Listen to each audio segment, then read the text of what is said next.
아멘.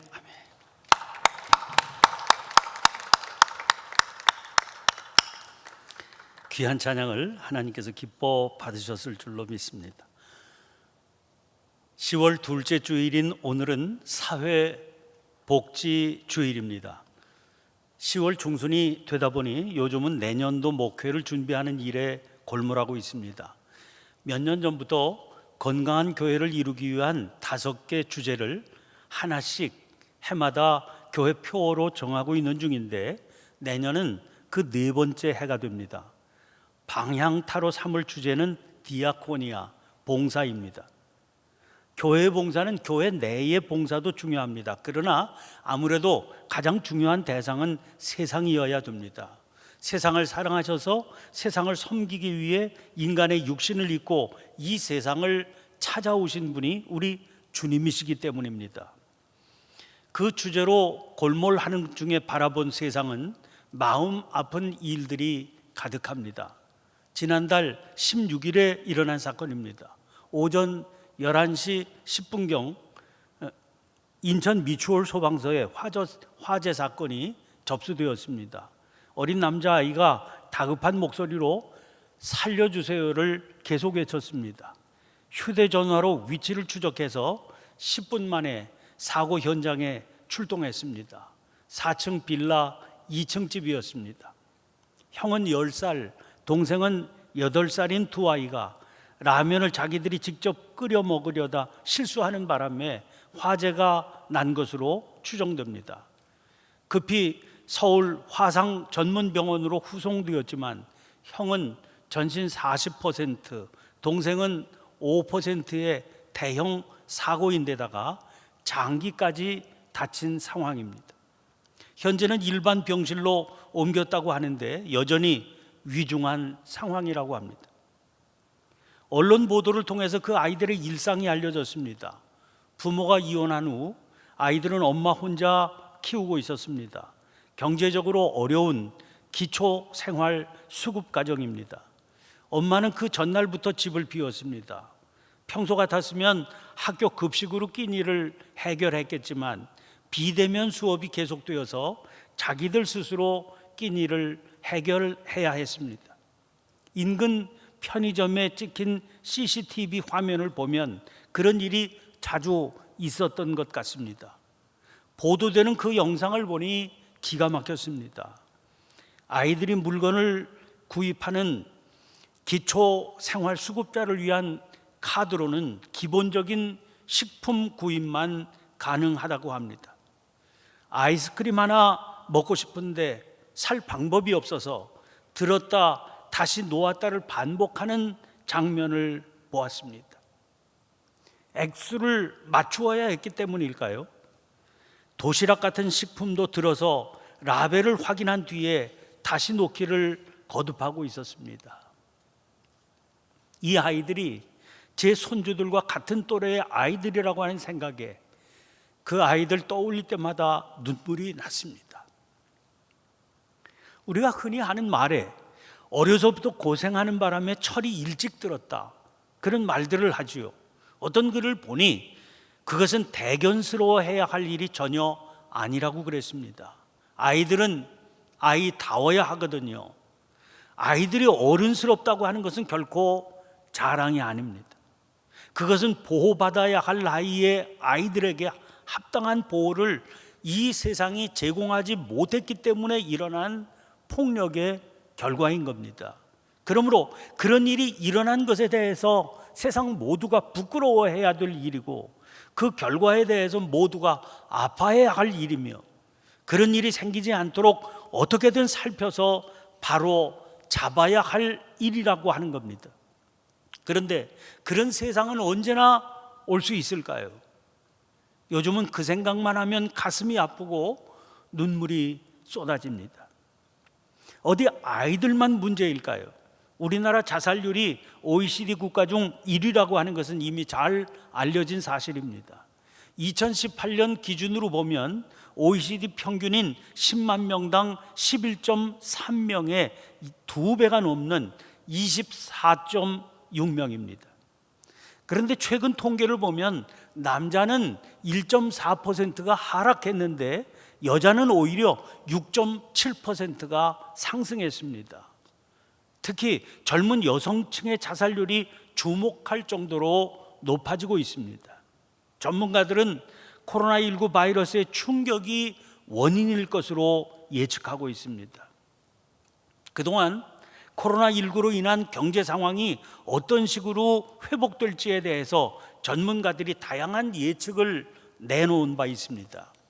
크게 글자 형태를 따라서 V자, W자, U자형 형태의 회복이 될 것이라고 하는 전망들을 내어놓았습니다. V자형은 급격한 회복, W자형은 상승과 하락을 반복하는 회복, U자형은 더딘 회복입니다. 그런데 최근에는 K형 회복이 급격하게 거론되고 있습니다. 이것은 양극화 회복 전망입니다. 그러니까 일부 부유층이나 거대 기술 기업은 급격하게 상승하게 되지만 상대적으로 취약한 계층은 전락만 거듭하게 될 것이라고 하는 전망이죠. 가장 불안하고 불행한 결과를 예측하고 있는 겁니다. 지금 제가 가장 불안하고 불행한 결과라고 말씀드리게 되는 이유가 있습니다. 그런 결과를 가져온 계층은 누구일까요? 코로나19의 근본적인 원인이 지구온난화를 비롯한 과도한 개발의 결과라고 하는 것은 주지의 사실입니다. 그러면 이런 일이 왜 누구 때문에 일어난 것일까요? 부를 축적하겠다고 과속을 거듭했기 때문입니다. 그러니까 기술 선진국의 부유층들과 거대 기업들이 주범인 겁니다. 그런데 정작 문제를 일으킨 그들은 이런 위기를 통과하면서도 이익만 더 챙기게 된다는 거예요. 오히려 그 개발로 인해서 그동안에도 희생당하고 억눌렸던 계층들이 피해를 더 입게 된다는 얘기입니다. 그러니 얼마나 불공평한 일입니까? 인간의 역사는 이런 일의 연속이었습니다. 한두 번에 그친 일이 아니라는 거죠. 그래서 성경에는 이런 식의 억울함에 대한 하소연이 그치지 않습니다.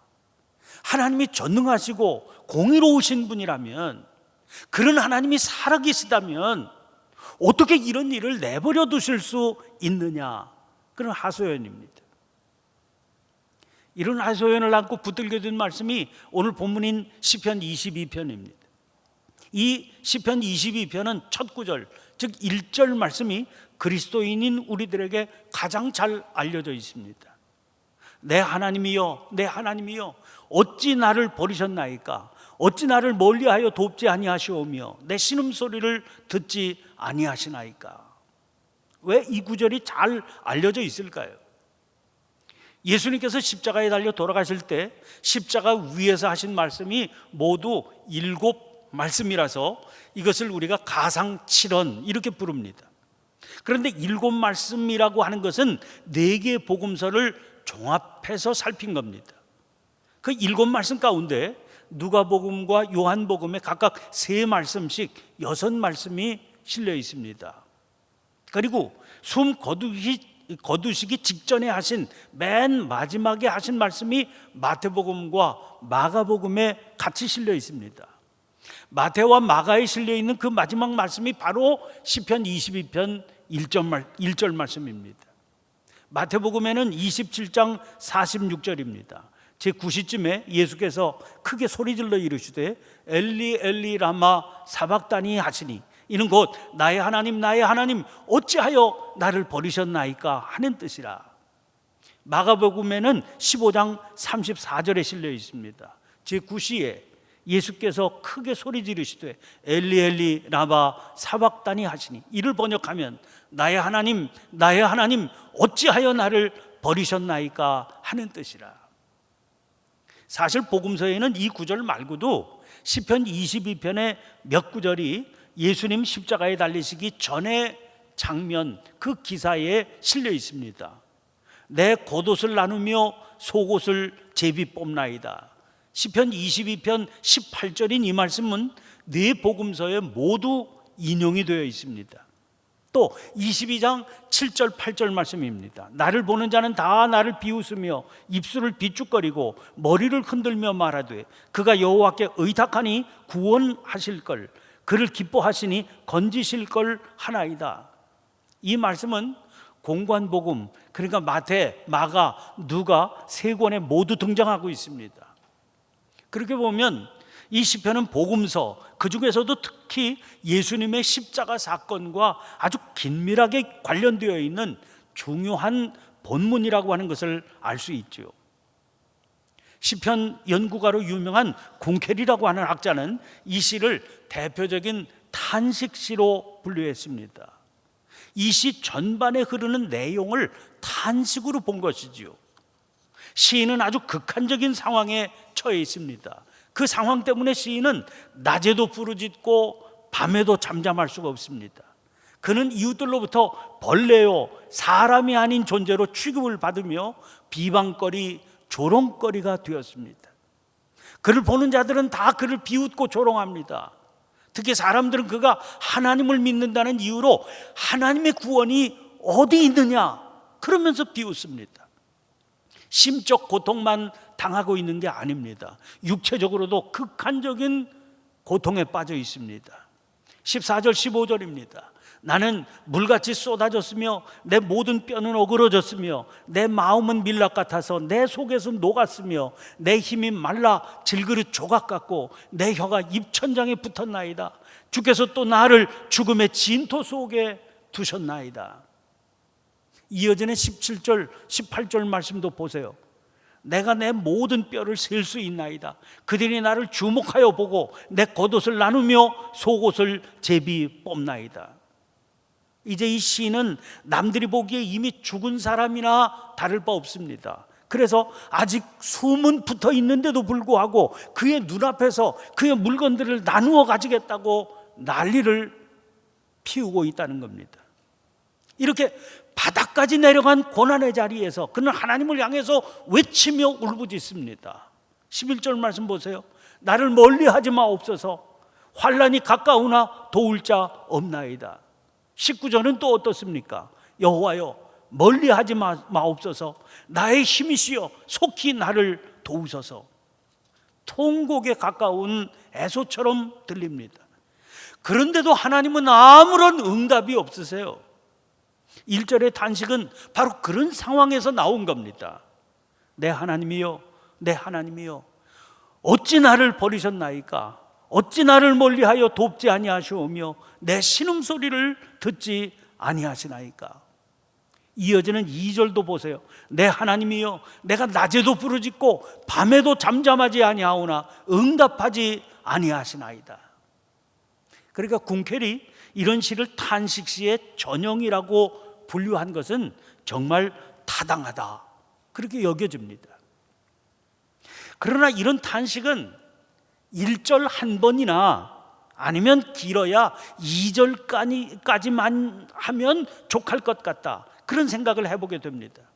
아니 그토록 절절하게 어찌하여 버리셨느냐고 부르짖고 잠잠하지 아니하여도 응답하지 않으시는 하나님 아닙니까? 그러면 그런 하나님한테 계속해서 탄식을 거듭해야 될 이유가 뭐가 있겠습니까?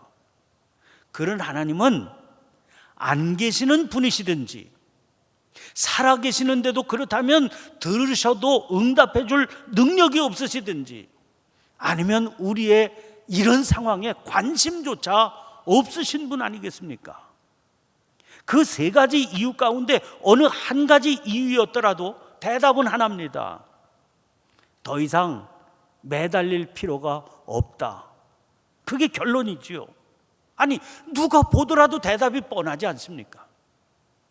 그런데 왜 시인은 자기의 노래를 계속해서 이어가고 있을까요? 이유가 있습니다.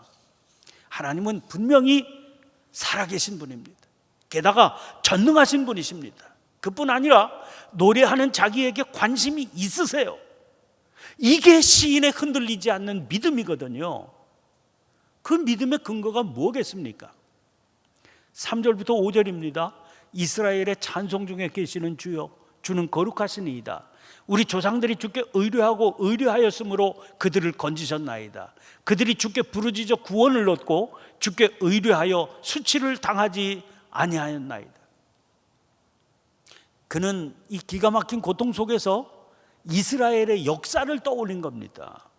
그 역사는 조상들이 하나님을 의뢰할 때마다 건져주시고 구원해 주신 역사였습니다. 주님을 믿고 의지하여 부르짖으면 외면하지 아니하시고 늘 구원해 주셔서 수치를 당하지 않게 해주셨습니다. 이게 아득히 먼 과거의 일만이 아닙니다. 자기의 삶을 돌아보아도 주님은 그런 역사를 나타내 보여주셨거든요. 9절 10절입니다. 오직 주께서 나를 모태에서 나오게 하시고 내 어머니의 젖을 먹을 때에 의지하게 하셨나이다. 내가 날 때부터 주께 맡긴 바 되었고 모태에서 나올 때부터 주는 나의 하나님이 되셨나이다. 그러니까 비록 지금 상황에서는 하나님이 응답하지 않고 침묵하고 계시지만 그는 하나님께 매달리지 않을 수 없는 겁니다. 비록 고난과 시련의 시간이기는 하지만 시인은 하나님을 향해 나아가고 그분께 매달릴 수밖에 없는 겁니다. 군켈은 이 시를 대표적인 탄식시로 분류했습니다. 그러나 사실 탄식시로 분류된 모든 시들이 탄식으로만 끝난 법이 없습니다. 이 시가 특별히 그렇습니다. 이 시에서 주목해 봐야 할 것이 표제어, 즉 본문을 시작하기 전에 이 시를 소개한 내용입니다. 이렇게 되어 있습니다. 다윗의 시, 인도자를 따라 아엘렛 샤할에 맞춘 노래. 여기 등장하는 아엘렛 샤할이라고 하는 말은 낯선 말이죠. 문자 그대로는 새벽 암사슴이라고 하는 히브리 말입니다. 내용으로만 본다면 이스라엘의 옛 곡조 이름이 새벽 암사슴이라고 하는 곡조가 있었나 보다, 그렇게 생각할 수 있지요. 그런데 히브리어 표준 사본이라고 할 수 있는 마소라 사본을 보면 이 말이 이 시편의 제목으로 소개되어 있습니다. 사슴은 이스라엘에서 사랑스러움의 상징입니다. 그리고 새벽은 새로운 생명이 태어나는 희망의 시간이요 부활의 시간입니다. 그러므로 이 시의 제목이 아엘렛 샤할, 새벽 암사슴으로 되어 있다면 이 시를 단순히 탄식시로만 보기는 어렵습니다. 그래서 많은 학자들이 이 시를 탄식시로 보지 않고 오히려 찬양시 혹은 의지시로 분류하고 있는 겁니다. 제목만 가지고 그렇게 분류한 게 아닙니다. 이 시의 후반부인 오늘 본문에서 이 시가 왜 탄식시가 아니라 의지시로 분류해야 하는지 확연히 드러나게 됩니다. 오늘 본문 22절부터 마지막 절인 31절까지는 탄식이 변하여 믿음의 고백이 되는 놀라운 반전이 일어나고 있습니다. 시인은 선포합니다. 22절입니다. 내가 주의 이름을 형제에게 선포하고 회중 가운데에서 주를 찬송하리이다. 여기 회중이라고 하는 말의 히브리어 단어는 카할입니다. 이 말은 예배의 모임이라고 하는 의미입니다. 그래서 공동 번역에서는 예배 모임이라고, 새 번역 성경에서는 예배드리는 회중이라고 그랬습니다. 그러니까 같은 믿음을 가지고 하나님께 예배드리는 자리에서 시인은 이 사실을 고백하면서 찬송을 올리겠다는 거예요. 왜 그런 마음 품게 됐을까요? 깨닫고 보니까 자기만 아니더라는 거예요. 교회 안에 다른 사람들도 동일하게 이런 깨달음을 붙들고 사는 이들이었음을 알게 되었기 때문입니다.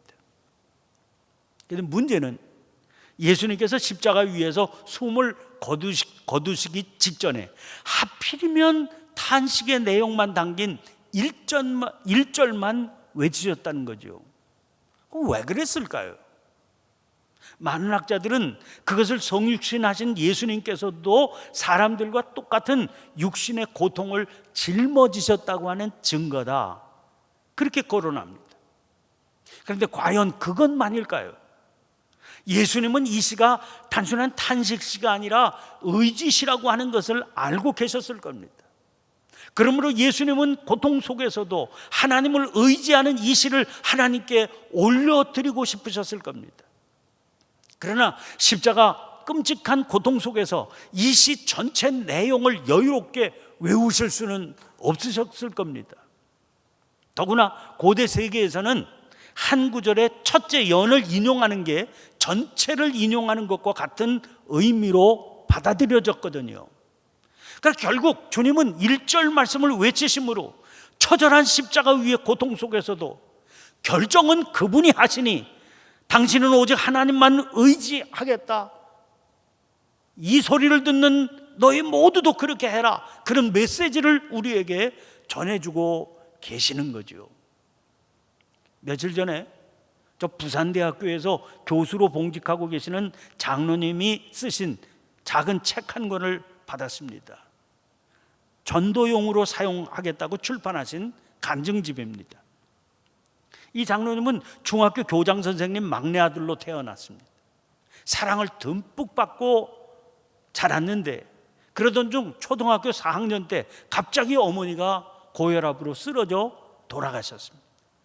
그때부터 어린 나이지만 자기 삶에 대한 회의가 찾아왔습니다.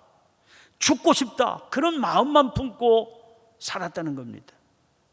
그런 채로 고등학교 진학하게 되었는데 평준화 정책 시행되고 2년 차에서 뽑기로 가게 된 학교가 미션스쿨이었습니다. 거기서 만난 학교 교목님, 신실한 믿음을 가진 담임 선생님 소개로 교회를 나가기 시작했습니다. 하나님을 만나게 되면서 새로운 인생이 시작되었다는 겁니다. 그동안에는 새어머니가 밉기만 했었는데 하나님을 만나고 나니까 자기에게는 어머니가 두 분이나 계시다, 그 사실이 그렇게 감사하게 다가오더라고 그랬습니다. 장로님 간증을 읽으며 비슷한 또래의 시기에 비슷한 신앙 여정을 걸었던 제 모습이 겹쳐졌습니다. 저는 69년도 초에 교회를 다니기 시작했습니다. 70년 여름 수련회에서 주님을 만나는 영적 감격을 누렸습니다. 헤어보니 올해로 50년, 반세기가 흘렀습니다. 그 사이에 하나님께서 베풀어 주신 은혜와 축복은 이루 다 말할 수가 없었습니다. 때로는 답답한 마음에 탄식을 한 적도 있고 불평을 한 적도 있습니다. 그러나 하나님은 한 번도 저를 실망시키신 적이 없으십니다. 지나온 모든 세월 돌아보아도 그 어느 것 하나 주의 손길 안 미친 것 전혀 없습니다. 신실하신 하나님이 분명합니다. 그래서 내 너를 떠나지 않으리라 하신 그 약속 그대로 이후로도 영원토록 저를 지켜주실 겁니다. 이것만은 분명하게 말씀드릴 수 있습니다. 시인의 확신이 그겁니다. 그래서 시인의 시야는 더 멀리를 향해서 바라보게 됐습니다. 27절 28절입니다. 땅의 모든 끝이 여호와를 기억하고 돌아오며 모든 나라의 모든 족속이 주의 앞에 예배하리니 나라는 여호와의 것이요 여호와는 모든 나라의 주제심이로다. 여기 나라는 여호와의 것이요 여호와는 모든 나라의 주제심이로다. 이 구절을 새번역 성경에서는 이렇게 옮겼습니다. 주권은 주님께 있으며 주님은 만국을 다스리는 분이시다. 유진 피터스는 또 이 구절을 이렇게 옮기고 있습니다. 하나님께서 권좌에 앉으셨다. 이제부터는 그분께서 결정권을 주신다. 한마디로 결정은 그분이 하신다. 그런 고백입니다. 여러분, 모든 것은 하나님께서 친히 결정하세요. 시간도 그분의 것이고 결론도 그분이 내리십니다. 하나님의 방법으로 하나님의 시간에 결론이 나게 될 겁니다. 내가 조바심이 나는 것은 내가 원하는 방법을 여전히 붙들고 가려고 하기 때문입니다. 속이 상하고 답답한 것도 역시 내가 원하는 시간을 고집하고 있기 때문입니다. 결정은 그분이 하신다. 이 사실만 확실히 붙들고 있으면 마음이 평안해지게 될 겁니다. 중요한 것은 지금 내 눈앞에 보이는 이 힘든 상황이 아닙니다. 지금 누가 나와 함께 계시느냐, 그게 중요한 겁니다. 결정권을 가지신 그분이 우리와 함께 계심을 굳게 믿으시기를 바랍니다. 이 믿음을 가지고 사는 사람은 한 가지 새로운 목표를 붙들게 됩니다. 26절입니다. 겸손한 자는 먹고 배부를 것이며 여호와를 찾는 자는 그를 찬송할 것이라. 너희 마음은 영원히 살지어다. 이 구절이 세번역 성경에는 이렇게 되어 있습니다.